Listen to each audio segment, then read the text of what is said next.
हे hi guys, फिल्मी fever में आप सभी का बहुत बहुत स्वागत है। दोस्तों, एक ऐसी फिल्म रिलीज हुई जिसने एक तरह का सेंसेशन क्रिएट किया हमारे इंडियन सिनेमा में। यहाँ तक कि बड़े बड़े जो हमारे देश के सुपरस्टार हैं, फिल्म मेकर्स हैं, उन्होंने इसकी चर्चा की। वो जो फिल्म है उसका नाम है दमन, जो एक ओडिया फिल्म इंडस्ट्री की फिल्म थी। और आपको बता दो, ये जो फिल्म है अब हिंदी में रिलीज हो चुकी है, हिंदी डब वर्जन में।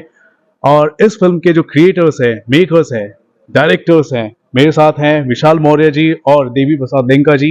आइए इनसे जानते हैं कि इनके क्या रिएक्शन है इस फिल्म को लेकर, क्या कहेंगे। आपकी जो स्ट्रगल है, मेहनत है, अब धीरे धीरे रंग ला रही है। मेन स्ट्रीम जो मार्केट है वहां पर रिलीज हो रही है हिंदी वर्जन में, क्या कहेंगे Vishal ji? First of all thank you very much आपको। आपने दमन को इतना सपोर्ट किया बिकॉज जब ये फिल्म उड़िया लैंग्वेज में रिलीज़ हुई थी तब से मैं देख रहा हूँ कि किस तरीके से एक सपोर्ट आपसे मिलता आ रहा है। अरे thank you and so much. रही बात कि आज 3 तारीख है, ऑल ओवर इंडिया में दमन रिलीज़ हो चुकी है।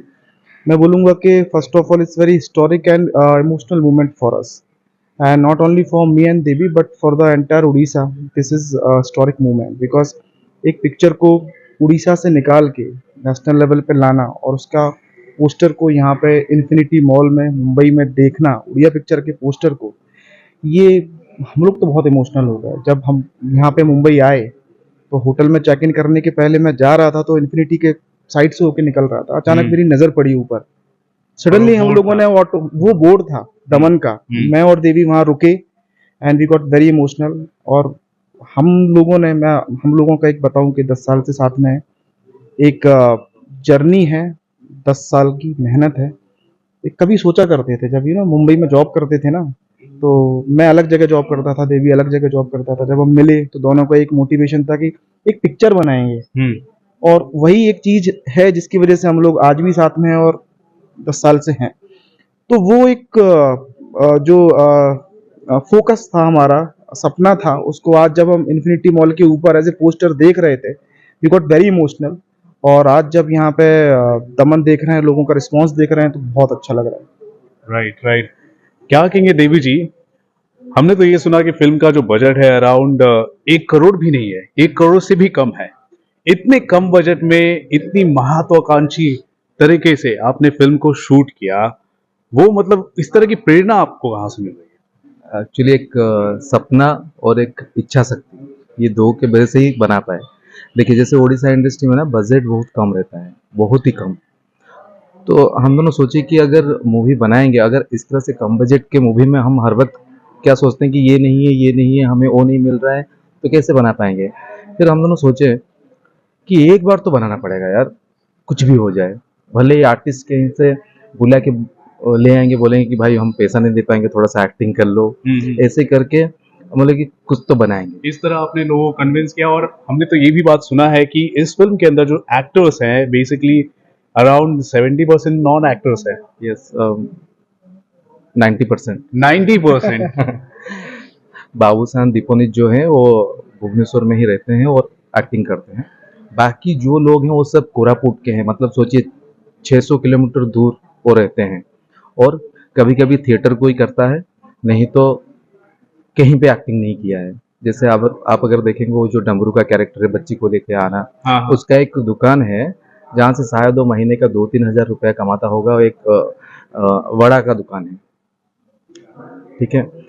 ऐसे ही बहुत सारे आर्टिस्ट हैं। उसका जो दोस्त बना तो वो भी गांव में रहता है, उसको पता नहीं उठा के ले आए, थोड़ा सा ऑडिशन कर लिया था कुछ लोगों का, फिर वर्कशॉप किए तो वहीं वहीं से ही मिला, क्योंकि वो जो रॉनेस चाहिए था तो उनसे ही मिला। ये एक बड़ा टास्क था हमारे लिए कि वहां से उठाएंगे। मतलब क्या, एक्टिंग के लिए बहुत कोर्स करना पड़ता है, बहुत कुछ करते हैं लोग, लेकिन वो गांव के लोग जैसे थे वैसे ही उनको ले आए। बोले खरे फील करो भाई, ये चीज है, कैमरा कहाँ लग रहा है, किधर क्या कर रहे हैं, कुछ मत देखो, तो मिल गया। ओके। आजकल हम ज्यादातर देख रहे हैं ऐसे कई क्रिएटर्स हैं, मेकर्स हैं, उनका जो सबसे पहला जो मोटिवेटर होता है वो मनी होता है अगर आप फिल्म मेकिंग में आते हैं। लेकिन मुझे नहीं लगता कि आप लोगों का जो मोटिवेटर था यहाँ पर मनी था, आपका कुछ और ही था। वो मोटिवेटर क्या था? देखिए बिल्कुल सही बात आपने बोली कि जब कोई भी इंसान क्योंकि हो। आपने जॉब्स आपने जी। छोड़े हैं, जी, जी, इसलिए मैं जी। पूछ रहा हूँ। मैं नहीं, बिल्कुल यहीं पे मुंबई में काम करता था। मैं तो फिल्म इंस्टीट्यूट बैकग्राउंड का हूँ, एडिटिंग का। 2006 में यहाँ पे आ गया था मैं।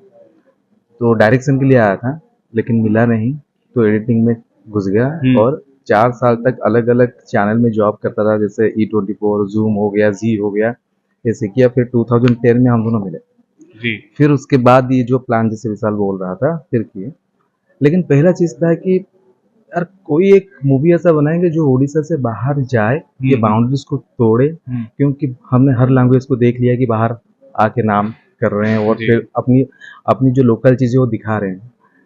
तो यही सपना था कि कैसे इसको बाउंड्रीज तोड़ के लिया जाए और दिखाएं। तो वही एक चीज़ था। यहाँ पे ना कोई जैसे आप पूछ रहे हो कि क्या था मोटिव। मोटिव था कि बाउंड्रीज को तोड़ना है, उड़ीसा को दिखाना है। एक जी। चीज मैं बोल रहा था अपना कि मोटिवेशन का आपने बोला कि कई लोगों का होता है कि फिल्म सुन के ही ऐसा लगता है कि बहुत मतलब ग्लैमर लाइन है और बहुत सारा पैसा होगा, अधिकतर लोग इसीलिए अट्रैक्ट भी होते हैं। लेकिन मैं मुंबई में मैं जॉब कर रहा था पुणे में, HSBC में था। उसके पहले एक कंपनी थी जिसका नाम था क्वीन स्ट्रीट। तो सॉफ्टवेयर में मैं काम कर रहा था और ठीक ठाक सैलरी मिल रहा था। लेकिन वही है ना कि पैशन आपका अलग है और आप कुछ और करोगे तो वो ज़्यादा टाइम तक आप कर नहीं पाओगे। तो मैं सोचता था कि मैं ये क्यों कर रहा हूँ, कब तक कर पाऊंगा, क्या अगले 30 साल तक मैं ये काम को हैंडल कर सकता हूँ। देन वो एक पॉइंट आया जहाँ मैंने सोचा कि नहीं, मुझे कुछ सोचना पड़ेगा अपने बारे में कि मुझे पसंद है डायरेक्शन। मैं पिक्चर को पीछे से देखना पसंद करता हूँ स्क्रीन के। तो अगर वो चीज़ मुझे पसंद है तो मैं करूँगा। उस टाइम मैं देवी को जानता नहीं था, मैं अपनी अलग दुनिया में था। मैं बात कर रहा हूँ 2008 या 9 के आसपास की। तो मैंने उस टाइम में डिसीजन लिया कि सबसे पहले तो जॉब छोड़ना है, कुछ ना कुछ तो फिल्म में ही करूंगा, फिल्म बनाऊंगा। मुझे नहीं पता था कैसे बनेगी, कब बनेगी, कौन बनाएगा, मेरा कोई फैमिली बैकग्राउंड भी नहीं है। मैंने बस ये सोचा कि मैं एक पैसेंजर हूँ, मेरा काम है केवल चलना, कहाँ तक जाऊंगा मुझे पता नहीं। लेकिन वही है, चलना स्टार्ट किया। देवी से मुलाकात हुई, देवी के बाद फिर और लोग मिलते चले गए। हम लोगों ने मेहनत किया, बहुत स्ट्रगल किया। उसके बाद आज ये तीसरा फिल्म है दमन, जो आज लोगों के सामने है। बिल्कुल बिल्कुल। और मैं आपसे ये तो नहीं पूछूंगा कि आपने ये सब्जेक्ट कहाँ से चुना, कैसे आपको इंस्पिरेशन मिला, इसकी बहुत सारी बातें आपने बोल तो दी है। अब मैं आपसे ये पूछूंगा, जिस हिसाब से जो रिस्पांस मिल रहा है उस पर अब आप क्या कहेंगे? आप चल पड़े, मंजिल तक आप पहुंच भी गए, अब लोग सराह रहे हैं।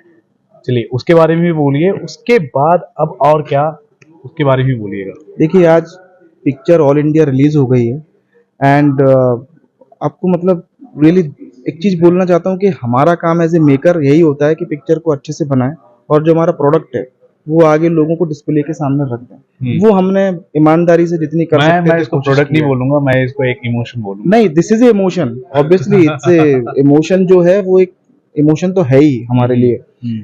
तो अभी लोगों के सामने है एंड आई बिलीव कि जितना ज़्यादा वर्ड ऑफ माउथ होगा, बिकॉज मैं अगर उड़ीसा से भी देखूं, जब ये पिक्चर वहाँ पे 4 नवंबर को रिलीज हुआ था तो इतना ज़्यादा फर्स्ट और सेकंड डे में इतना अच्छा रिस्पांस नहीं था। लेकिन संडे के बाद से जो वर्ड ऑफ माउथ क्रिएट हुआ, ये पिक्चर मोर देन 90+ डेज वहाँ पे रन किया है और उड़ीसा का मैक्सिमम फुटफॉल करने वाला भी ये पिक्चर बना है। जी। तो आई बिलीव कि हिंदी ऑडियंस भी कुछ अलग नहीं है, they all want to see good movie. तो लेट्स सी कि अगले 2 दिन में किस तरीके से रिस्पॉन्सेज आते हैं। वी आर वेरी होपफुल कि कुछ अच्छा होगा। हाँ, जी। मतलब ये कहानी खाली देखा जाए तो खाली उड़ीसा का नहीं है।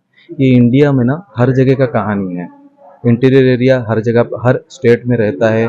लोग ऐसे ही डॉक्टर जाके इंटीरियर एरिया में काम करते हैं, रूरल एरिया में काम करते हैं। मुझे लग रहा है कि ये सबकी कहानी है। जी, और मैं अभी इसको एज ए उड़िया पिक्चर नहीं मानता हूँ। अभी एक हिंदी फीचर फिल्म है और मुझे लगता है कि कहीं ना कहीं हमारे दिमाग में एक रहता है ना, लाइक जैसे हम ऑडियंस की बात करें, पैटर्न हो गया है एक रेगुलर फिल्में देख देख के कि फिल्म में हीरोइन होना चाहिए, पिक्चर में ये मारधाड़ होना चाहिए, फिर एक कमर्शियल पैटर्न में डांस नंबर डाल दिया। तो वो जो एक पैटर्न जो होता है ना, तो जब हम फिल्म देखते हैं तो हम कहीं ना कहीं उस पैटर्न को सर्च करते हैं, उस चीज़ को निकालने का कोशिश करते हैं मूवी में।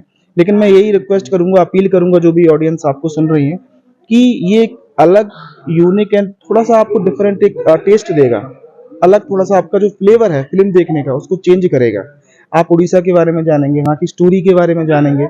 बस यही बोलूंगा कि एक बार आप आए और डिसपॉइंट नहीं हो, कोई भी जो आएगा वो डिसपॉइंट नहीं होगा। Right right right. So guys, आपने सुना क्या कहना है विशाल जी का और देवी प्रसाद लंका जी का। इनका ये मानना है कि इन्होंने एक ईमानदारी के साथ एक कोशिश की और अपना सब कुछ त्याग दिया और एक ऐसी फिल्म बनाने की कोशिश की जो सबको प्रेरणा दे, और एक बड़ा इंटेंशन भी था कि उड़िया फिल्म इंडस्ट्री की कोई एक ऐसी फिल्म आए जो बाउंड्रीज को सरपास करे। और बिल्कुल ऐसा ही हो रहा है दोस्तों, आपके नज़दीकी सिनेमाघरों में ये जो फिल्म है अब लग चुकी है हिंदी डब वर्जन में। आप जरूर देखिए, मैंने भी देखा है और मुझे बिल्कुल पसंद आया है। आपको अगर देखा हुआ हो चुका है, आपने अगर इस फिल्म को देख लिया तो जरूर बताएं हमारे कमेंट सेक्शन पर। और विशाल जी और देवी जी की बातों से आप कितने सहमत हैं, जिस हिसाब से उनका जो इंटेंशन है फिल्म बनाने का और जो बना रहे हैं और कर रहे हैं, उस पर भी आप क्या कहना चाहते हैं जरूर बताएं हमारे कमेंट सेक्शन पर। और देखते रहें आपका अपना चैनल फिल्मी व्यू, और this is Ravi Gupta here signing off. Thank you.